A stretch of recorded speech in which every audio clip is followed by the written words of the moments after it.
Doctor Bhimrao Ramji Ambedkar, जिन्हें बाबा साहेब के नाम से भी जाना जाता है, भारतीय इतिहास के एक अत्यंत महत्वपूर्ण व्यक्ति थे। उनका जीवन संघर्ष, शिक्षा और सामाजिक न्याय के लिए समर्पित रहा। डॉक्टर अंबेडकर का जन्म 14 अप्रैल 1891 को मध्य प्रदेश के महू छावनी में हुआ था। वो अपने माता पिता की 14वीं और अंतिम संतान थे। वे महार जाति से थे, जिसे उस समय अछूत और निचला वर्ग माना जाता था। उन्हें बचपन से ही छुआछूत और गंभीर सामाजिक भेदभाव का सामना करना पड़ा। स्कूल में उन्हें अलग बिठाया जाता था और यहाँ तक कि पानी भी स्वयं पीने की अनुमति नहीं थी। इन चुनौतियों के बावजूद वो शिक्षा के महत्व को समझते थे और उन्होंने अपनी पढ़ाई जारी रखी।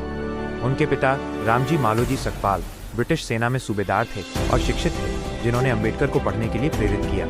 अपनी असाधारण मेधा और बड़ौदा के महाराजा सयाजीराव गायकवाड़ तृतीय की आर्थिक सहायता से उन्होंने उच्च शिक्षा के लिए विदेश की यात्रा की। उन्होंने कोलंबिया विश्वविद्यालय, न्यूयॉर्क से एमए और पीएचडी की उपाधि प्राप्त की और लंदन स्कूल ऑफ इकोनॉमिक्स से एमएससी और डीएससी की उपाधियां हासिल की। उन्होंने ग्रेज इन लंदन से कानून की ट्रेनिंग भी ली। वो कानून, अर्थशास्त्र और राजनीति विज्ञान के एक महान विद्वान के रूप में विख्यात हुए। भारत लौटने के बाद उन्होंने अपना जीवन दलितों और शोषितों के अधिकारों की लड़ाई के लिए समर्पित कर दिया। उन्होंने कई पत्रिकाएं शुरू की और दलित आंदोलन का नेतृत्व किया।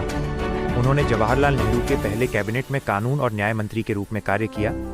उन्हें संविधान प्रारूप समिति ड्राफ्टिंग कमेटी का अध्यक्ष नियुक्त किया गया और उन्हें भारतीय संविधान का मुख्य निर्माता माना जाता है। संविधान में उनके योगदान ने अस्पृश्यता को समाप्त करने और सामाजिक न्याय सुनिश्चित करने में महत्वपूर्ण भूमिका निभाई।